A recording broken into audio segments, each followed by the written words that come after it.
I think we should start because it was 5 minutes ago.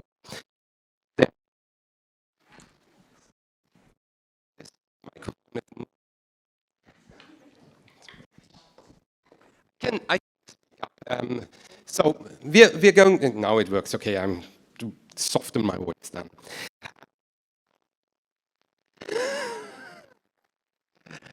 Welcome to this morning session. I really appreciate the outcome, and I think if the microphone fails me, I just turn it off.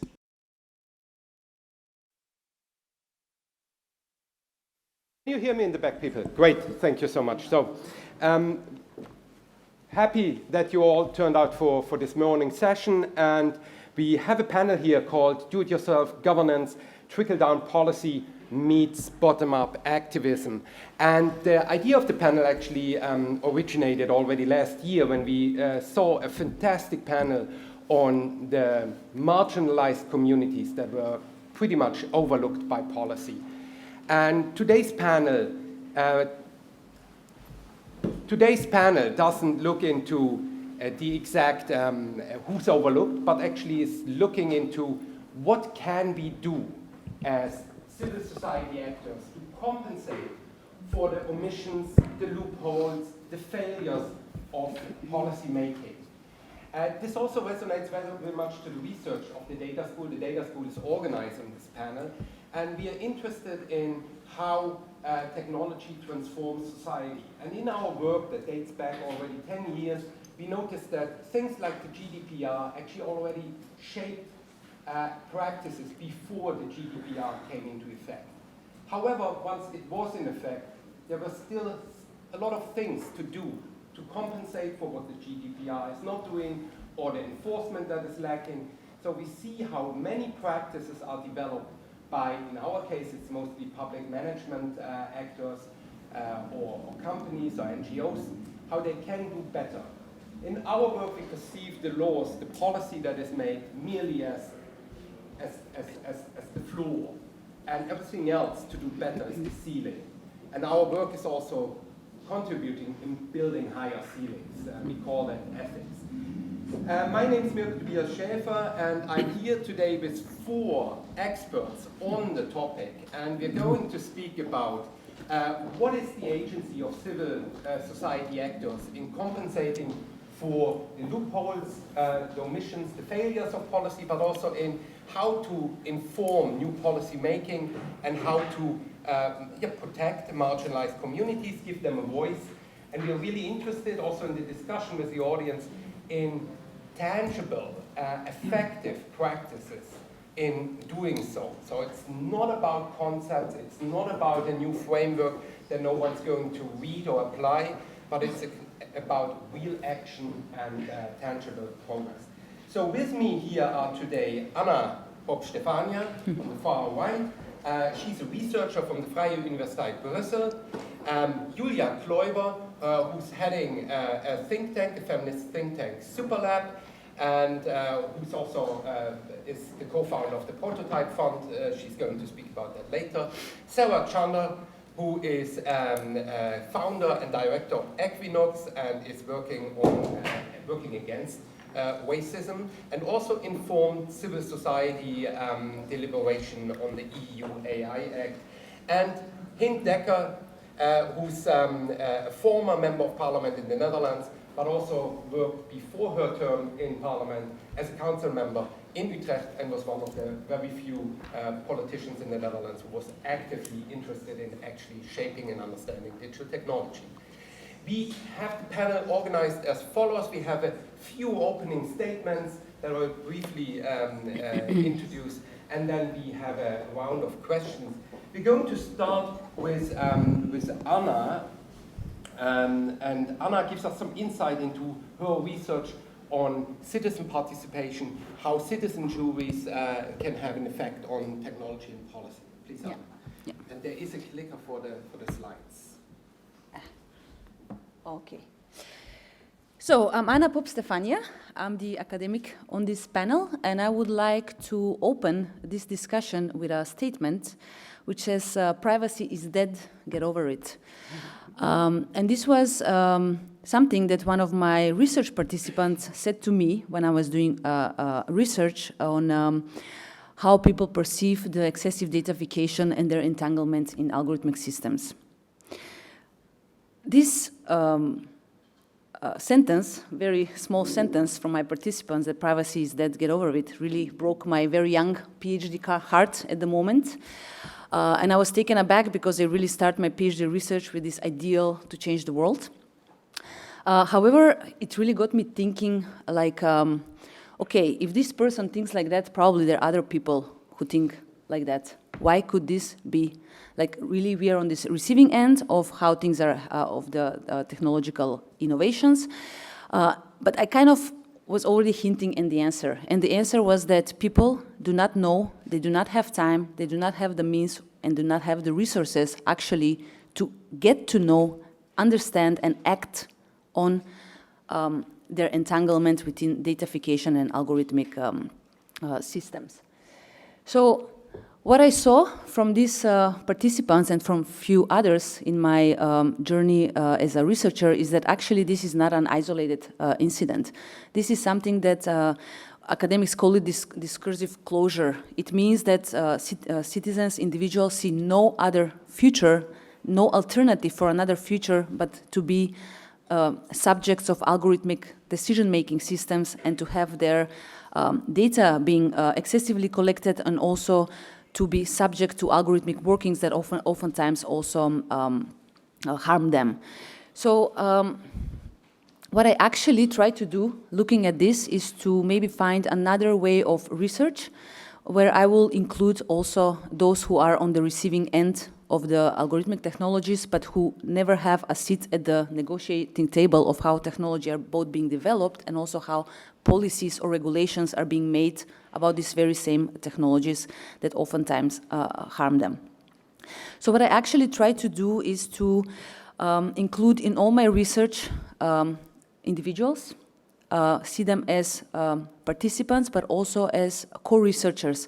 So I kind of decided to adopt the approach of critical companionship and also of researching with care. And what I did, I actually tried to find ways and tools to do this. For example, I had a 4 months long process of researching with participants where they had to use the tools of Article 15 of the GDPR, so they have time to get to know the system, the inside of the system, how they are in the system, meaning what data about them is being collected, what are the inferences made about them. And then once they can see these things, how they are entangled, they can not just understand, but they can form knowledge. And based on this, they can make decisions what to do about it. Another thing that I also do is I also used algorithm repair manual, writing algorithmic repair manuals as reflexivity devices, which also had the same aim. A longer process of few months where participants try to look into the system, find ways to open it, see their position with it and their relation with it, and then to actually see what they want to do in relation with the system. And the last thing that I'm doing at the moment is organizing citizen jury panels, which is a very long process where people have to acquire knowledge, but also think what is it that they want, how these algorithmic systems to be done. The end of this is not just that my co-researchers are also becoming researchers on their own, but there's also always this point of empowerment. So by going through this process, which is very lengthy, I admit, they actually are able to position themselves in a better power position in relation to algorithmic system. And I was thinking, what do we need to radicalize individuals, so to say, to kind of make them ask for their seat at the negotiation table, is actually to give them opportunities and tools to see for themselves how they're entangled in these algorithmic systems and technologies. Thank you. Thank you so much, Anna. And this is like a natural bridge to Julia. Julia, could you tell us more about how your work informs policy making and creates spaces for alternative visions and concepts of technology development and use? Sure, happy to. In my opening statement, I want to tell you about a group of people that I enjoyed working with in the last 1.5 years. I think you should speak on further. Yeah. And I want you I want to take you back to June 14th, 2023. You can see those in the dark. With this line from the Three-Penny Opera, the moderator Cengiz Hakshiz opens his statement. He's a content moderator, and I'm sitting next to him as he talks about his precarious working conditions. We're in no less place than the German Bundestag. It's the first time that social media content moderators speak to the members of parliament in the Bundestag. It's the members of the digital committee. They've invited Cengiz and his colleague Daniel Motong, a content moderator and whistleblower from South Africa, to inform them about the working conditions. There's a lot to talk about because the conditions are precarious.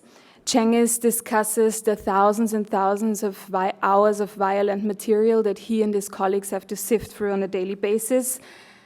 Although Cengiz moderates material for Meta, he's not directly employed at Meta. He's outsourced, content moderation is outsourced. Cengiz works for a company many of you have probably never heard of before. They are called TELUS International, and they are based in Essen, Germany. The content he and his colleagues view is so cruel that it causes lifelong psychological damage. And the psychological support provided by the employer is inadequate, and pay is precarious. Time pressure and algorithmic management are the order of the day. The job is demanding. Last week, almost 1 year later, I'm sitting in a conference room at Vrije University in Frankfurt-Oder, and next to me sits Omar. Omar is a colleague of Cengiz. He's also a content moderator and a Works Council member, because since the Bundestag hearing and us sitting in Frankfurt-Oder, they've started a Works Council. And we are in Frankfurt-Oder to meet labor rights experts because we need their input. We've brainstormed some policy ideas that we want to put into practice, and we need their expertise. Our goal is ambitious. We want to introduce special health protection for the sector. We are well aware that special health protection is not going to bring down big tech, but we are hopeful that it will help to prevent more harm caused to the moderators. Omar and I are sometimes frustrated of how slowly things are moving, of how difficult it is to move from raising awareness to actually implementing ideas and new policies. The researchers at the university last week, they make us hopeful because they tell, especially Omar, that with his work he's very much ahead of the curve with his work and approaches with the Works Council. They join us, which is great because their expertise is the missing piece in our stakeholder puzzle. So why am I telling you this story? I'm telling you this story because I think it's a good example of worker-led bottom-up activism. It's an example not only from one individual field, but from two fields that are intersecting, the digital rights field and the labor rights field. It's an example from frontline workers who are usually made invisible, who are not at the table when we discuss social media, when we talk about AI regulation. They are fighting for their seat at the table. And I'm very much inspired by their labor organizing. I wish someone of them would be sitting here right now. And they are not only organizing, but they're also fighting against big tech. They're risking a lot, and for me, it's a privilege to work with them. I want to leave you with 3 things that I've learned throughout this work with the content moderators. The first one is work across discipline and form broad alliances. The moderators are working with a large group of stakeholders, with journalists, domain experts, civil society organizations, labor unions, other labor rights activists, platform workers, food delivery workers, for example, and every stakeholder contributes their unique expertise. Just to give you an example, for the civil society organizations, some work on strategic litigation, other work on community organizing, and so on. The second one centered those who are most affected. Even among the moderators, there's those who are most affected by the harms. It's the ones who are migrants, who are on uncertain visa situations, who do not have the standing to stand up, who cannot risk their visas. So their colleagues who have either German citizenship or a permanent residency are standing up for them and are centering their needs and are speaking up for them. And the last one, don't be afraid to dream. rather than preventing harm from happening all the time, dream and come up with visions of what a preferable, a positive future for your sector may look like. Thank you, and with that I'm handing over to Sarah. Well, Sarah, I think the next two will discuss policy in the making. Sarah, you focus on how policy actually harms, especially marginalized communities.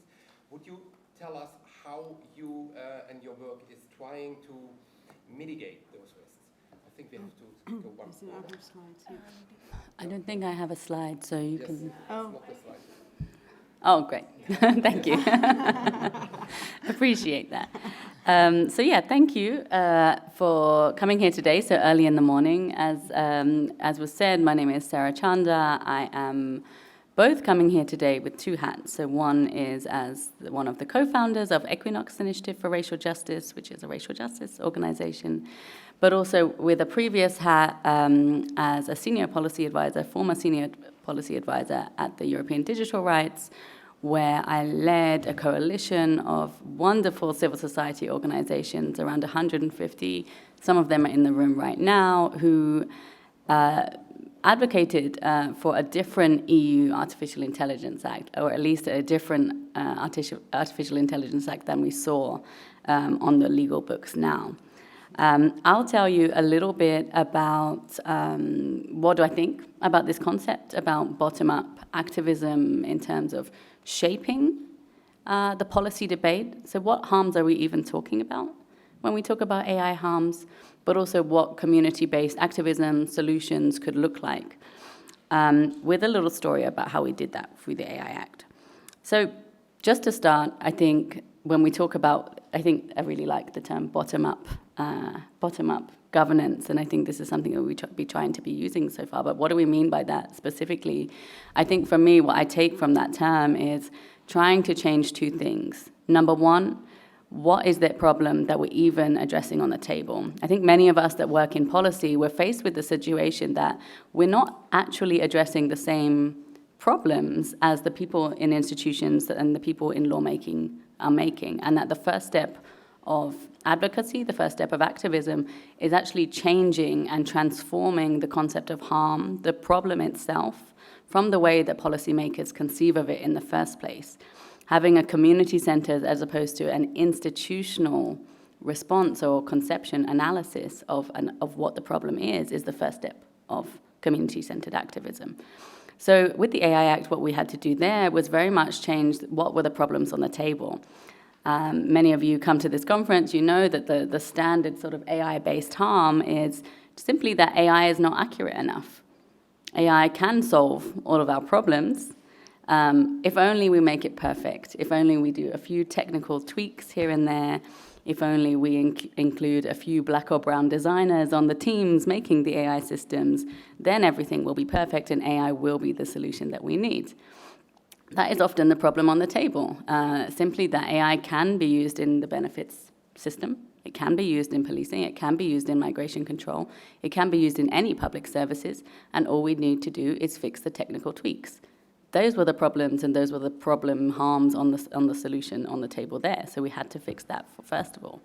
We had to put on the table what are some of the deep structural harms that come about when AI is used in public services, including exacerbating structural racism, including meaning people are denied their visas, including that people are stopped and searched by the police, particular communities are over-surveilled, and in a climate of rife police brutality, that can mean extremely dangerous physical harm.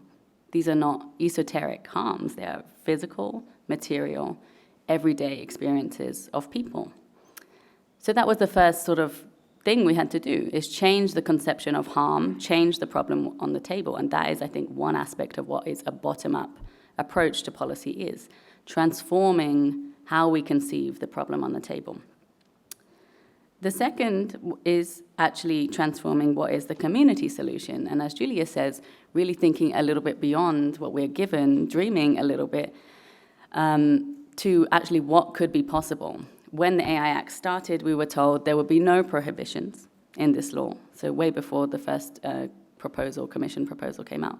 There would be no prohibitions because that is not a correct institutional policy response to this.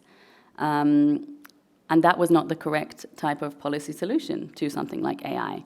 AI is a technology, not a social problem. And so let's not talk about prohibiting certain types of technology. Let's only talk about regulating AI as a product that will be put on the EU market. So not only did we have to change how do we conceive the problem of AI harms, but also we had to transform fundamentally what solutions are possible and available to us. That was a long process of drilling in, not only to policymakers, but also to other civil society, to academics, to say, actually a fundamental, a key center of any AI regulation has to be prohibiting some types of AI uses.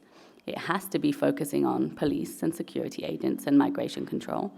We have to narrow our attention to some of the most harmful, invasive sectors of public society, sectors that impact our fundamental rights most, sectors that exacerbate structural racism the most, and we need to set real limits on them. Sita Peña Gangararan, who is an amazing academic at the LSE, and she heads the Justice and Equity and Technology table, she wrote an article, I can't remember when, called The Need to Decenter Technology, and that is essentially what we took a lot of inspiration from. Actually here, we're not talking about the technology itself, we're talking about punitive carceral uses of technology. We're talking about AI used to surveil people, to criminalize people, and to harm and discriminate people. We're talking about not technology at all, but the social problem of creating a trust in institutions that are based on racialized suspicion, and the need for police agents, for security agents to have more and more resources to surveil certain communities over others. Those were the frameworks that we built our community-centered or bottom-up solutions in. Maybe just to end, I think like some learnings from that process and things we can talk about a little bit more is that I think for us what building a bottom-up or sort of a broad-based community solution is and challenging narratives were three things. Number one is fundamentally the need to build power as collective if you're going to influence anything like a large legislation. So a lot of time, tech-based advocacy happens in silos. Individual NGOs put their policy recommendations, have isolated advocacy attempts, do not engage generally with one another. We challenged that and built instead a broad-based coalition, as broad as we could, including from, on the one hand, mainstream digital rights organizations to LGBT organizations to racial justice organizations. That's the first thing. If we're going to change anything, we really cannot work in siloed NGOs. We need to build broad coalitions and build collective power. The second is that we need to force policy solutions, and we need to make policy solutions available even when we're told they're not by institutions. And the last is we need to remember that a lot of these things are not about technology.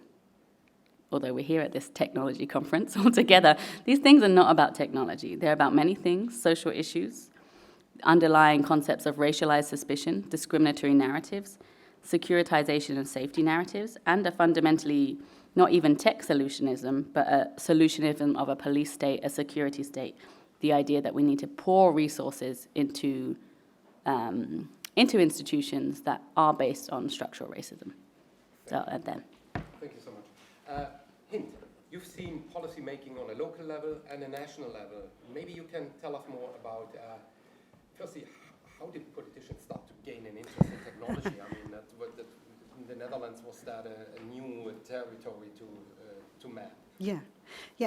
Thank you so much. Maybe put the third slide. Just go back. Oh, yes. I've made only one slide. Yeah. Thank you for the question. And actually, I'm also going to share a little story from the Netherlands with you regarding using AI. I'm interested in technology because I'm an engineer who became a politician. So that's a natural interest for me. I'm tried always to educate my colleagues, politicians and policymakers about this subject. So the story is, the Netherlands is a very well connected country. People are well digitized. Almost everyone has an internet connection that is broadband or has a smartphone quite early. So policymakers a couple of years ago thought, well, the solution for all our problems is technology. It's cheap. It's cheap, it's very efficient, it's very easy. We will just fire our employees and use technology instead. So that happened a couple of years ago. As a result, the Dutch government created a lot of situations like computer says no situations, and they harm the most people who need the government the most. So it's people who need social security of many kind of cases, and it's targeted a certain kind of people. It was like built-in racism a little bit, but employees of the government didn't know the AI behind their decision making. And the ones who received it also didn't realize it's because of AI. So that was a very large scandal. It's called the Child's Fair Security, I think. Yeah, child care benefits scandal, because it targeted mothers, hoe zeg je alleenstaande moeders? Single mothers, who targeted single mothers of color, mostly, who received the benefits from the government. So as a representative and a politician, I made it my personal mission to educate people and to speak to policymakers about this. It's a long journey. It takes a very long time and patience, and you have to listen to the problems of the people who email you as a politician and who go to your party. And I always kept three things in mind, and it's like the story of Sarah. Technology, it's not a solution for all your problems. It shouldn't be a goal, it's only a mean, so it's a way to reach a goal, so to make things maybe better, but it's most of the time in policy making in the Netherlands, it's a goal to implement technology. Technology is not neutral, it's biased, and it depends what data do you need. So always check your data and check the biases, because it starts maybe very okay and then it becomes biased in time. Mostly policy makers and on executive levels like ministers and their employees didn't understand the concept of bias. So I had, as a politician in a debate, in like 1 minute, I had to educate my minister to say to her, well, it's bias works like this. So that was a very complicated mission to do in front of everyone when the cameras are on. But also behind the scenes, I called and spoke. And what people also didn't realize, that implementations of almost all policies, especially social securities, it will become a digital form from some kind, and someone has to fill in it, and it will become like decision making, even though people say it's not automated decision making, it will become like that. Last but not least, the local politicians also try to improve and to add ethics also. We try to do that in Utrecht, and sometimes it helps, like have an ethical framework to use technology, and it works on local levels, but you have to also to tackle this on national and European levels. Thank you. Thank you so much.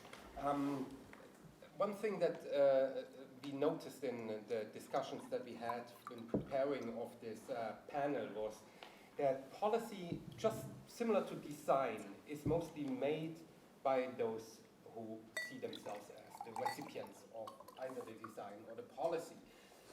So the experts on this panel also came up with the notion of what Anna calls discursive closure in her opening statement, that people cannot imagine what other uses of technology would be needed or desirable, that there is a limit in our imagination of technology, and frankly, most uses or possible applications of technology we see communicated in the media, and frankly, those are more hallucinations of what technology should or could do, either overly optimistic or dystopian, and very often completely detached from the social and empirical reality of marginalized communities Sarah was talking about.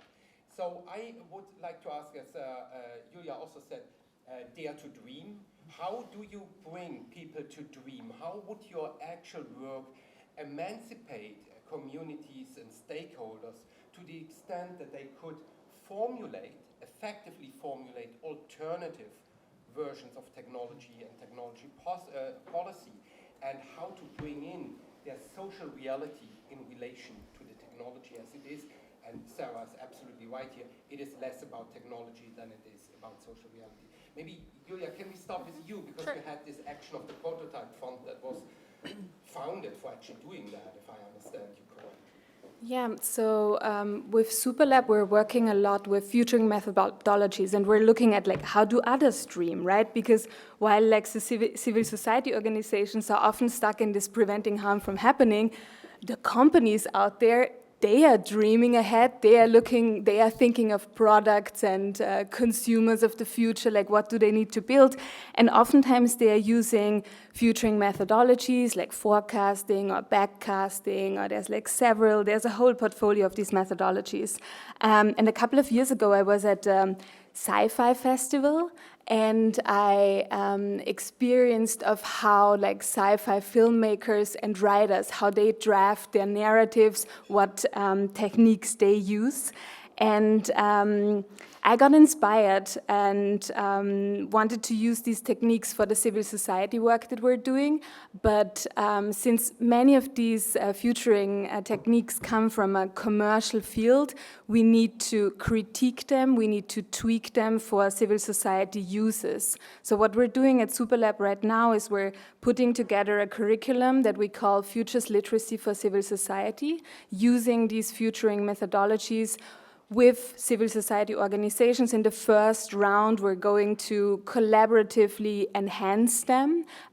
Some of my colleagues, for example, Feven and Quincy, have already worked on this. They developed a format that interrogates future ideas, scenarios, and thoughts from a decolonial and intersectional perspective. So they ask, for example, who holds power in your future when you're coming up with the scenario? And how is it exercised? And for whom is your future scenario built? So critically asking questions about who is part of even drafting this scenario and about dreaming this scenario. And this work is also heavily influenced by a writer called Adrienne Marie Brown. She does futuring workshops with her community in Detroit, where she dreams about worlds without prisons, without wars, worlds that seem very far out there, but it's important to voice these visions, to draft them, to discuss them in order to make them tangible, and to inspire other people so that they follow your ideas. And my colleague Wasima, she always calls this, we need to train our imagination muscle. We're so stuck in fighting against narratives that others are presenting to us, also when we're talking about policy making, that our imagination muscle is undertrained. We're in this imagination crisis. And she wrote an article yesterday, and she also says that we have to build trust in our own imagination. So oftentimes, since we don't have this trained muscle, we don't trust our own imagination, and we think this is too absurd, this is too utopian. But building trust and working with others, building trust in your imagination, and she compares it to learning a language. She says it's engaging in conversation, it's making mistakes, it's being corrected, and eventually speaking more fluently, so speaking futures more fluently. I highly recommend the article that she wrote. It's on our blog. Thank you, Julia. So one thing that we are really profoundly confronted is what German philosopher Adorno called the Gleichzeitigkeit des Ungleichzeitigen, a deep asymmetry of developments. And I think that while we are confronted with the actual social reality of technology and policy as it has presented to us, there is this forward-looking way of thinking of different uses. So your work, you're working on racial justice, and I think you're confronted with pretty much the same dilemma. On the one hand, there is this situation we're in right now, people that are unjustly targeted by police, that are subject to institutional racism, while simultaneously you try to think forward, to develop a better policy making, to change the situation, but at the same time that people are stuck with it right now. So how do you balance this? On the one hand, you want to develop new principles, better policy making, emancipation of marginalized groups, but at the same time, how can we make a change for these communities in the moment? Yeah, certainly.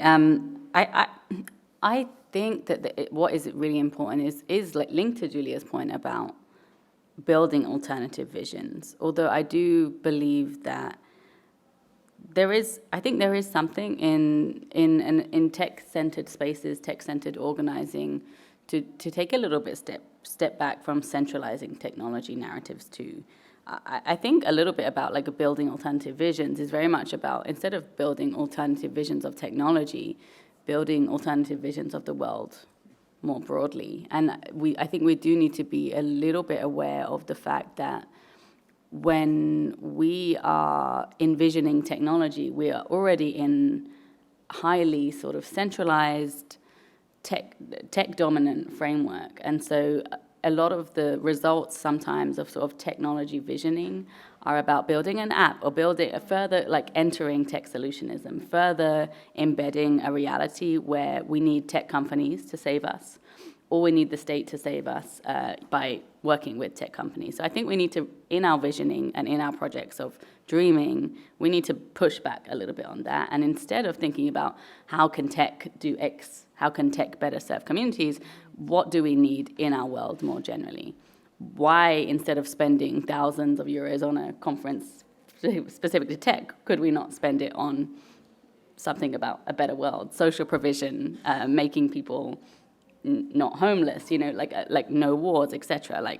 So I think there's something about shifting sort of resources, thinking and visioning away from tech entirely, and then later bringing in any type of technological systems that come in. So there's just one sort of question there about like pushing back a little bit on this tech dreaming sort of framing. I think generally in terms of when you're talking about tech or policy or any other institutional concept and how it can sort of, how would that better serve marginalized communities, how would that better serve racialized communities, queer people, etc., people on the margins. I think one helpful thing that has helped us is, okay, what are the conditions of dreaming? So as Julia says, okay, tech companies are dreaming about this, they're forecasting X, they're forecasting the next whatever. Great, cool for them. What are the conditions that allow them to do that? Safety, resources, and collectivity. And I think if we focused on making sure marginalized communities have that, so yeah, how do we feel safe on the streets? How do we feel safe vis-a-vis the state and institutions? How do we have the resources we need to live? So we won't be, no one's entering a dreaming exercise if they can't pay their rent, first of all. So, and collectivity, how do we build community? If we address those things, then I think we're in a position to dream of better worlds as opposed to better tech. And lastly, to the policy point, to the policy question and solutionism, what we're thinking of at Equinox is very much about the whole tech framework, especially in the EU, is a lot about the EU sort of giving more legislative power and resources to build a securitization framework. So allowing and encouraging surveillance in migration law, encouraging data cooperation in policing law, the AI Act creating and enabling a framework for mass surveillance and for discriminatory surveillance. That is the policy framework that we're dealing with. I think for us, what we're really thinking about now is taking a step back from all of that and thinking about how would we redistribute the political will, the resources, all of that, away from a punitive framework, away from the idea that we need more money, resources, and power toward borders, toward police, towards technology for all of that, and towards something that we actually need, which is social provision, safety, housing, healthcare, etc. And I think these are very basic, simple questions, but sometimes when we go very much down the data protection tech framework, I think we forget a lot of that. We become tied up in how to make those harmful systems better, and we don't actually take a step back and say, actually, maybe none of this we need, and we need to reject and rebuild. I think what you pointed out is also that designing policy for technology has very much to do with thinking about the society we want to live in. And very often we get the understanding that policymakers just try to find a way that technology is used in a purposeful way. However, we see that you can have, or this is what we see in our work in the Netherlands, you can have an algorithm that has carrying social democratic values, while another one is carrying Christian conservative values or even nationalist values. So actually what all political parties should do is thinking about their individual position towards the use of digital technology. Like the Green parties in the 80s developed their position on technology and actually shaped effective policy and ideology around it. So my question for you, Hind, is how is that unfolding in the Netherlands? You've seen that, and your party was one of the few that actually showed an active interest in technology. And can you share with us how the politicians are educating themselves and how they learn to understand that technology policy is actually social policy? It affects our realities. Yeah, in several ways actually, because each party is different, and in my party there are work groups where experts of the field can educate the politicians about the subjects that's in building and also in mobility, but also in technology. So we have those very active work groups that educate us as members of parliament or council, and I'm also still a member of the work group, so I'm spamming my members of parliament all the time. But within the parliament in the Netherlands, there's the digital commissions, like also in Germany, and as a digital commission, we tried to educate other commissions about how to look at different laws and see the digital policies in them, because it's not always written in the law text, like we will have a digital form and we will ask your grandmother also to fill in the digital form. It doesn't, but it's not literally written, but it's always like this. So we made like a flow chart how to inspect laws about the digitization, but also very small tweaks actually to policy to protect the citizens from it, because it's like Sarah said, sometimes you have to go to take a step back. Like, do we really need this? We do demand an offline option for everyone. And in some cases, I also demanded random selections instead of AI, because civil servants always think that using AI is more efficient, but it's actually not. And in some cases, there is a little discrimination proven, like student loans a couple of years ago. So we demanded random selections to use instead of AI, and actually some ministers really listened to us, because then you have that digital optimism all the time. You cannot prevent it on all levels, but you can build in frameworks to protect the people, like random selections, have an offline options, and sometimes not use the digital options that you have. It's not always like this. Yeah. Anna, you work recently with citizen juries. Yeah. What do you think? Could citizen juries be an effective way for citizen participation in the deliberation process on decisions like, shall we use a certain AI project in a municipality? Well, before becoming an academic, I also worked in the civil society sector. So I worked with people affected in very particular issues. So I know how hard citizen participation is. There are a lot of reasons for that. People do not have time, they cannot engage, they don't have the capacity, and they don't have the knowledge. So what I did try to do in my research as well, and also when we talk about these other futures which are possible or alternative ways, is actually I see that in order to be able to start imagining a different future, you need to understand this one which is offered to you. And that oftentimes mean understanding the technologies at stake, how they affect us. And I find this really to be a very, very hard point, because one of the things with individuals is this techno-solutionism, which is being pushed both by, as we see, governments, but also by companies. And the role of hype is really powerful, because people take for granted that technology will also solve our issues. Another thing is what is being called disqualification. People do not feel qualified enough to actually start thinking or impacting policy or just talking about it. So we have this lack of technical vocabulary, so to say, that people feel that they lack. Because oftentimes if you want to take part in policy making, you need to adopt the discourse which is being used.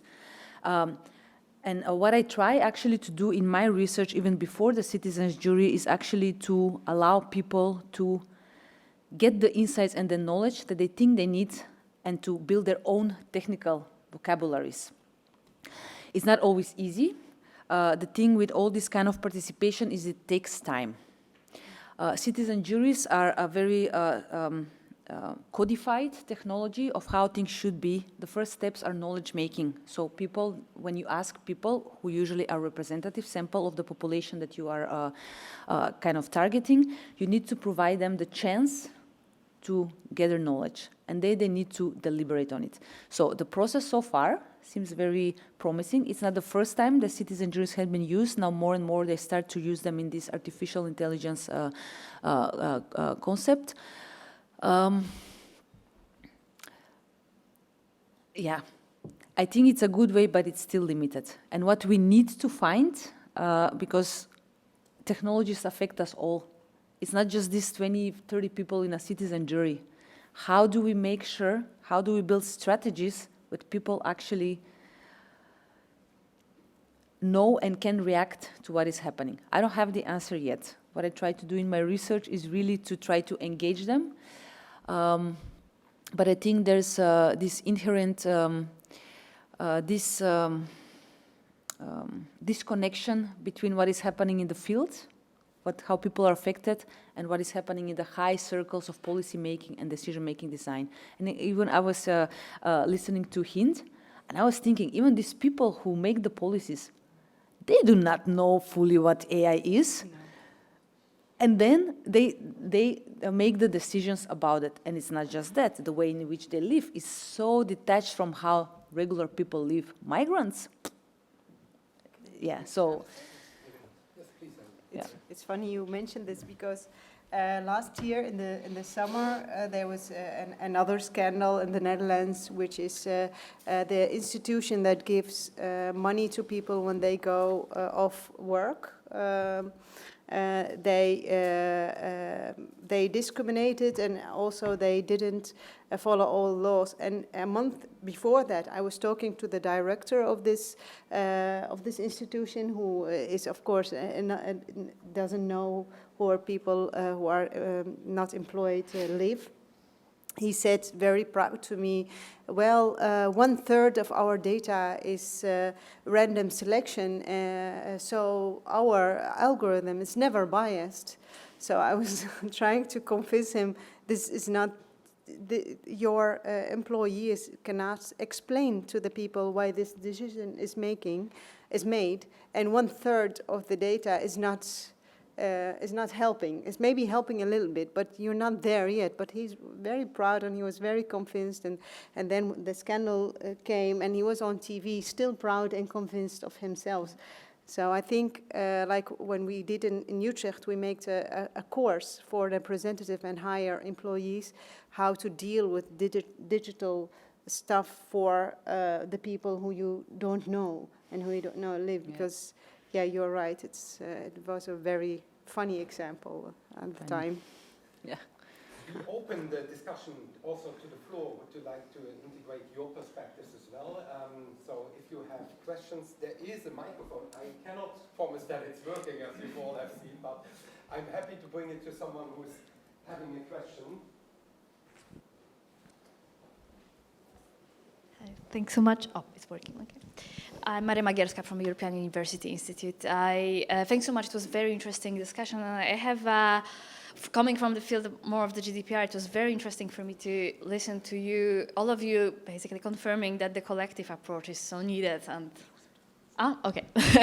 So like the GDPR is so individual-oriented, while it's clear for me after listening to your panel that more collective approach is necessary.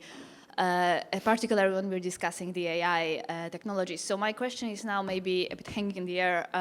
How do you think the AI Act will change it, whether it helps anyway in ensuring the openness for more involvement of people in the deployment of these technologies, AI Act and the digital package in general? Do you think the current European approach is somehow fitting to it or not? Yeah. Who wants to answer this question? Can I start? Yes, please do. Because maybe I know the least. When I was member of parliament, I tried to also influence the AI Act before it was done. I didn't succeed. And my largest worry is the exceptions in law enforcement. Like we have in the AI Act, they try to regulate the high-risk AI, and I think that's a good thing, the high-risk AI being transparent, etc., no facial recognition, etc. But in almost everything, they have an exception for law enforcement and for migration and border and stuff. And I think that's a huge risk. Plus, the choice which AI is high risk and which is a low risk is also made mainly from economics point of view. It's like AI is a product. And when I asked, for example, the AI that gives you your news feed in social media, so I thought, is this a high-risk AI? Because I think it's a high-risk AI as a normal person. But the ones who were writing the law, they say recommendations AI. It's a very low-risk AI. We will not regulate it. So the choice, is it a high risk and low risk, is not regulated very well, and also all the law enforcement exceptions are very worrying. So it's a little improvement, but we're not there yet. Sarah, you want to add to that? Yeah, sure. I think very briefly, what the AI Act does is it creates some level of bureaucracy and transparency, public transparency on some AI uses. So, for example, if a government or a university is using AI to assess job applications or to screen for interviews, or a university is assessing examinations through some AI-based system, then for those type of uses, what we get is a few things. So we get the fact that university or entity has to tell you as an affected person that you are being affected by that system, which doesn't genuinely exist, I think, under GDPR. GDPR requires only solely automated. Like you get the explanation of that if it's solely automated. But if AI is used in a broader process, the Act expands potentially the obligation of the deployer of that system, the obligation to tell you that you're being affected, and the right to seek an explanation. So there's a little bit more information there as an individual if you are affected by certain systems. It also makes available to the public some more information about certain AI systems on the market or being deployed. So again, those types of systems in education, welfare even, employment. Also, there is on the table the idea that there should be prohibition. So I think it's a really big political win that we have accepted in EU law that some systems, some types of AI, particularly mostly surveillance use cases, are too harmful to be used. And that is a concept that is now formally embedded in the law, which I think is the first, maybe you can, if someone can correct me in the world, but I think it's the first binding legislative instrument in the world that concretizes that project, that concept, prohibiting certain uses of AI. So that's something. But I think what the harmful aspect is the fact that, and here is the structural racism, I think, in this piece of legislation, anything with respect to national security, migration control, and law enforcement is severely limited. So if the police are using certain types of technologies, you don't need to know about that. That will not be on any public register. There's no obligation of the police to do an impact assessment and publish it. So what the AI Act has created is not only a shroud of secrecy around police and migration and security uses, but also embedded the assumption that actually these things are important and necessary, important for our security. Surveillance is safety and security, and therefore let's create an enabling framework for that. Back to our broader conversation about how to create the conditions of dreaming, redistribute resources, go away from tech solutionism. In those cases, the AI Act has done exactly that. For police, migration control, and security, punitive institutions tasked with surveilling us, the AI Act has enabled that. And so when we talk about collectivity, we also have to recognize collectivity is about building a broad base, but it's also recognizing disproportionate harm. It's recognizing that certain communities are impacted differently. Certain of us are impacted differently by all of these things. And how do we account for that? How do we build strategies to recognize that any legislative attempt to improve things will always favor the safety and protection and information that some people get over others?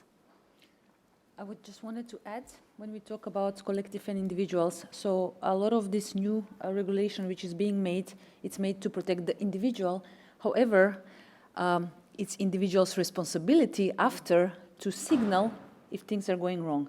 So in that sense, for example, if we have it with the GDPR, with the AI Act, they're here to protect us, but the responsibilization to the individual to signal if something is being wrong is put again to them. So we again see the individual role of the individual, which I think sometimes it might be too much of a burden to carry because people are not skilled or knowledgeable to actually go against potential harms or breaches or things that they recognize. So if there's an issue with the system, oftentimes it's the individual who would have to notice it themselves.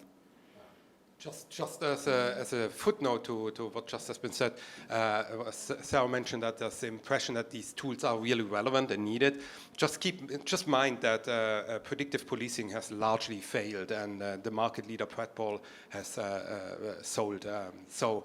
There's this big hope that it helps, but actually it doesn't. So there are three questions, one here, one there, one there. Don Means with the Gigabit Migration Network. To the end user question here, if we can accept that no amount of system controls or regulatory constraint will be adequate if we have clueless and careless users that can undermine any regime, how then can we formally include user education? And I mean, enterprises will have it internally, but in the general populace, schools, how can we assure anything we might call AI literacy into all the regimes that we're putting in place for protection? Do you have any ideas, Julia? I think this is a bit more up your alley. The educational part? Yeah, maybe. I've just been, maybe I need a moment more longer to think about it. Maybe I can quickly say, so what you're asking, it's a very complex question. I don't think anyone managed to solve it by now. Maybe a more complex societal approach with different elements is possible. One of them can be very technological, so meaning building sinful technologies, when you use an interface, there might be hints and ways to show you, okay, what is happening and how you have been entangled in the system. Another thing can be, for example, like really wide literacy incentives that can come really from a societal level. Yeah, it's not an easy thing. And then, of course, we always are constricted by how much time people have to read. And these things not just becoming another thing that you cross, like the consent, cookie consent thing. People just cross it because they don't have time anymore to look at it. So it's a complex question. Yeah. So what we did in the Netherlands, we built a little cheat sheet for council members. So they can have an informed deliberation on any AI or data project that is under discussion in their council. And even if they have very limited understanding of technology, they can at least ask critical questions. Yeah. And that is a sort of cheat sheet we developed at the Utrecht University. I think it's also very much about like demystifying technologies and like understanding the power structures behind them, like especially when we talk about like every kid needs to learn how to code. No, every kid needs to learn on how to understand the power structures and on how to demystify these technologies. So the Open Knowledge Foundation had a program called Jugend hackt, Youth is Hacking, and there it was all about like moving from being a passive consumer to becoming or to understanding like how you can also like play with these technologies or build these technologies or like rethink these technologies. And then, as Sarah said, like think about like low-tech, no-tech solutions to problems and not like what's the next like high-tech, next best high-tech solution out there. So critical thinking, like in the end. Yeah. Maybe just to add on that, I think it's not about low tech or no tech. It's just about thinking about solutions to problems first. Yeah. There's not center tech always in the solution. I think that is also part of this narrative. Yeah, very interesting discussion. Images come to mind, like the movie Lost in Translation, like Japanese versus English, and they don't know what they are talking about. Also come into mind Facebook hearing. In America, with all the old white people just hammering on Mark Zuckerberg, and actually they don't know what they're talking about, but they get the attention. So I see the literacy part on the technical issues. How many years do you think that? Because I also think that policymakers come up with policies with the best intentions, right, to protect the citizens. So, what do we need first to move forward to more optimal use of tech in society, and how much years will it take, or is it possible?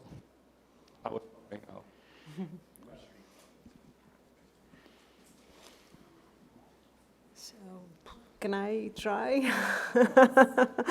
Yeah, again, a very complicated question, like the education question, I think, and optimal use of tech in society. I think society uses tech when they need, but I think we have to get a step back from tech optimism in policy making and in governments and also large companies who are using it like it's a solution for everything.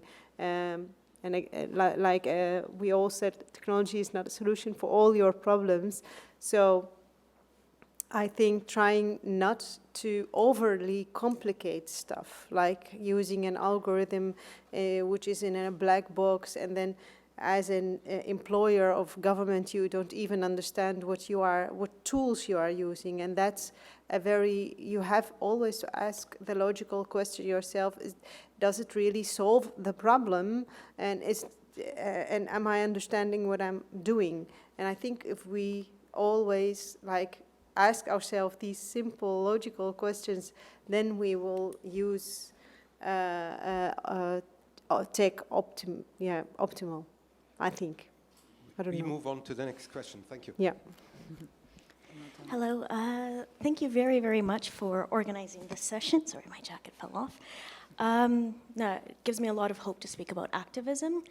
I'm a researcher at the LSTS at the Vrije Universiteit Brussel. My name's Pia Grunewald, and I'm going to try to turn my comment into a question. So, Julia, you were speaking about these visioning for a better future and how to, you know, have a utopic vision, and I'm kind of doing a similar activity in one of my research projects where we don't only look at utopia, we look at dystopia.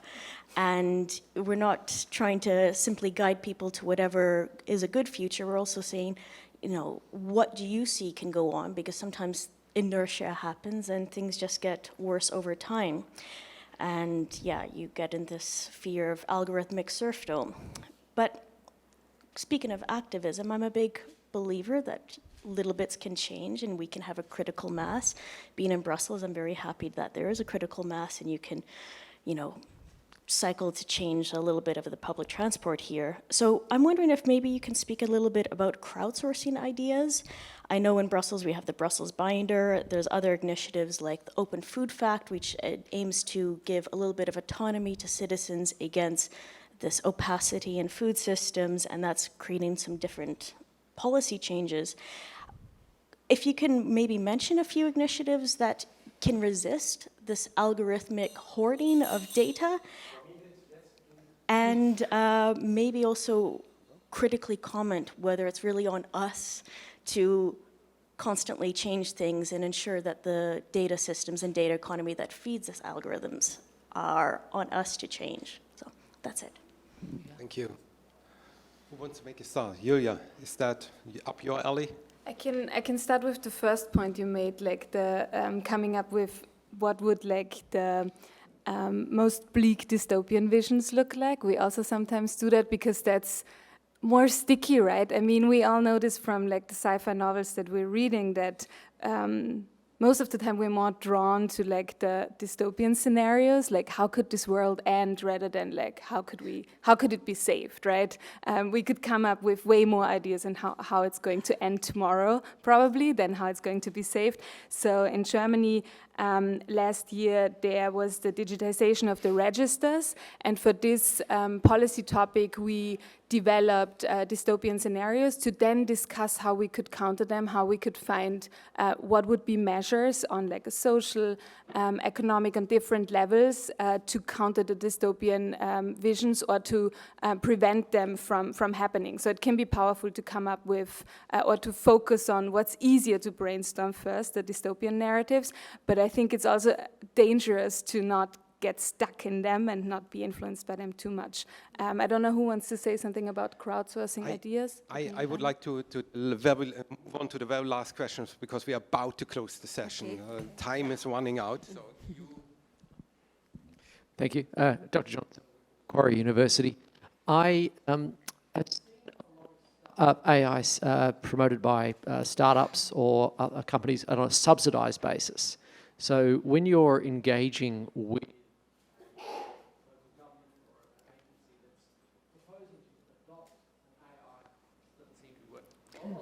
Yes, Yeah. please.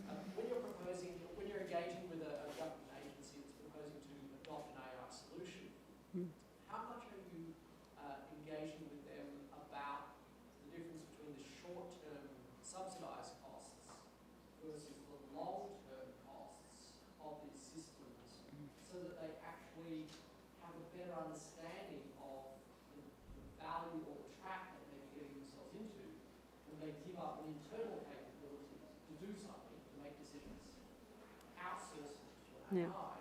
It seems cheap today, but will not be cheap going forward. please, I think this is really... Yeah, I can really briefly answer that because it speaks to a point that we didn't talk about so much, which is infrastructural control. We talked about disproportionate harm on marginalized communities, we talk about surveillance, we talk about other things, but one major critique that we've made is that not only is AI is not a product that is just a standalone product, you use it one time and it fundamentally when deployed, when used, it fundamentally transforms the way institutions work. When you are a public sector organization contracting from the private sector, essentially that means you're opening the door to private sector control over the long term into into your decision making. That is a fundamental attack on democracy, and it is what we have been talking about the overreach of big tech, the dominance of big tech. It's opening the door to big tech dominance, basically. I have never quantified that, but I think there is a broader argument to make about how do you, how do we also conceive AI, not just in terms of the specific instances, like the benefits scandal or other, of discrimination. Those are really harmful, but the long-term impact of what we're doing, which is fundamentally transforming our democracy when we use AI in the public sector. Just to briefly answer the other question, because we didn't actually answer it, there's a few organizations that I think, and initiatives that I think people interested in resistance and activism on AI should be tuning into. There's JET, so the Justice and Equity Technology Program. There are various different activists who are sort of crowdsourcing and building and sharing knowledge about policing, data-driven policing practices. There's a new organization called Weaving Liberation, which is exploring how does the digital rights community become a digital justice community. And us at Equinox, we are working on decentering technology, and we are working on a project with the Greek Forum of Migrants, which is looking about how long-term would we redistribute EU resources away from Fortress Europe, punitive mass surveillance technology, towards social provision for racialized and marginalized communities. So there's 3 examples. Yeah. Thank you. Unfortunately, there's so much more to talk about. Our speakers will be here, so maybe you meet them over coffee. We have to conclude this panel. Thank you so much for being here for the discussion, and enjoy the rest of the conference. Thank you.